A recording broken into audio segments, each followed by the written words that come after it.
Welcome to Workspan TV. I'm Ryan Johnson from World at Work. I'm in the studio today talking to Peter Gundy of Towers Watson about incentive compensation risk and the lessons that we've learned in the last few years. Peter, welcome. Thank you very much. So Peter, you tell a funny story. I heard you talk about this compensation practitioner who wakes up one morning in the opposite world, and the comp committees actually told him to increase base salaries in order to reduce risk.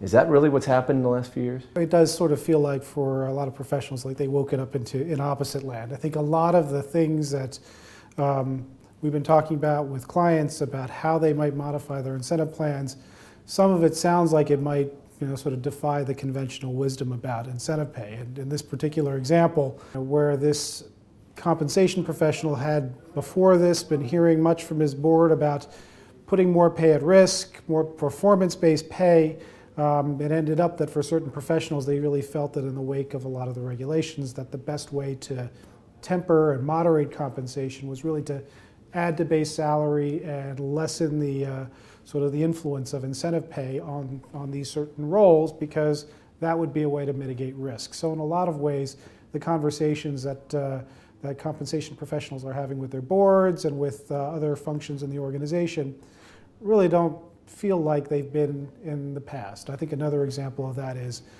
sort of the use of discretion, which in a lot of industries, they don't like to do that. But in today's environment, you need that kind of discretion, particularly in the cases where you believe the incentive was earned for all the wrong reasons. Right. So this idea in the last few years that compensation risk can actually lead to organizational risk, this is not a passing fad, right? I mean, the financial industries have gone through this in the regulatory environment, but this is not something that's going to go away tomorrow, right? Yeah, to my way of thinking, it's certainly not going away tomorrow, and it certainly seems to be playing out that way. A number of companies, particularly outside of the financial sector, because I think that's where the regulation is sort of less heavy, if you will. They thought at first that it might be a passing fad, but there continues to be more inquiries from regulators, from the SEC, and agencies like that, it certainly seems like the regulations are here to stay. Companies that are really looking at risk and incentive compensation, they need to do it in a way that they can redo it, for years to come without too much disruption to the organization. Well, let's get into some of the lessons that maybe we've picked up in the last few years now that the regulations have hit and the financial sector has gone through some of this. What's maybe 2 or 3 lessons that you've learned in your practice? Sure. Well, there are some lessons, and a lot of these lessons have been hard-won from organizations that have gone through this, have stumbled, picked themselves up, and have figured out their way forward. I'll point to a few. The first is really just to start with good information. That sounds sort of trite, but actually, sort of pre-financial crisis, it really was, in a lot of industries and for a lot of companies, just kind of the norm to have a very decentralized way of managing incentive pay. And by that I mean there may be people in corporate who are mind certain plans, but the business units themselves, they might design and administer pay on their own.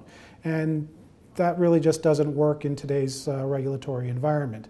Another story is when a client whose compensation committee chairman asked this head of HR how many incentive plans they had in the organization. And this was just after the financial crisis, just after we started to see the appearance of regulations about risk. And the response by this head of HR was typical. He said, well, if you count, if I think about the plans, we probably about have 15 plans or so, but that doesn't include sales incentives. And the committee chairman asked him, well, if I included sales incentives, how many plans would that be? The head of HR said, I don't know, and that was not a satisfactory answer. And the reason why, this person went on to say, is because the business is controlled sales incentive, it's not my responsibility. The committee chairman told them, right now it has now become your responsibility. At the next meeting, I'd like you to tell me how many plans there really are. And so that sort of set forth, sort of an effort to really try and understand what the organization has. And I think that's key. You can't just start with the plans you have. You really have to get all the information together from whole cloth, look how all the plans hang together, create a positive inventory about what are the different features, and really take that, take the step forward from there. The second thing I think I'd point to is that companies, you really need to think about what risks your organization are exposed to. And you can sort of tick through a number of them, but you need to think about very specifically within your industry, within the business that you have, the operational issues that may affect the business. What are those risks?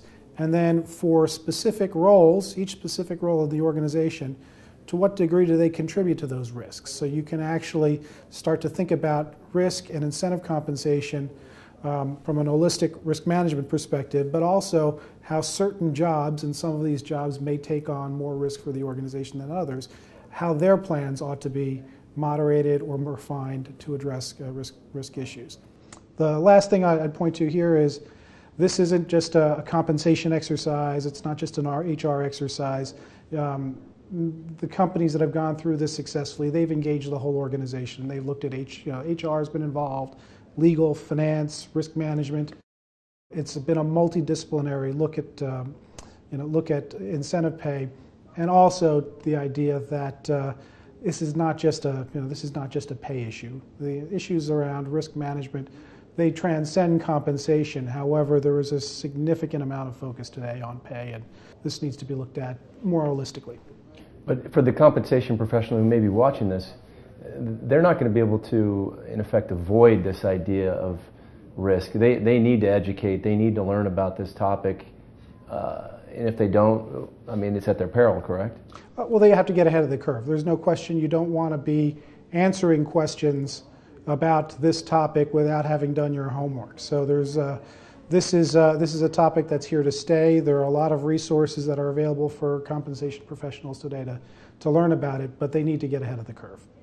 Well, I want to thank Peter Gundy from Towers Watson talking about incentive pay, risk, and some of the lessons that have been learned in the last few years. And for WorkSpan TV and World at Work, I'm Ryan Johnson.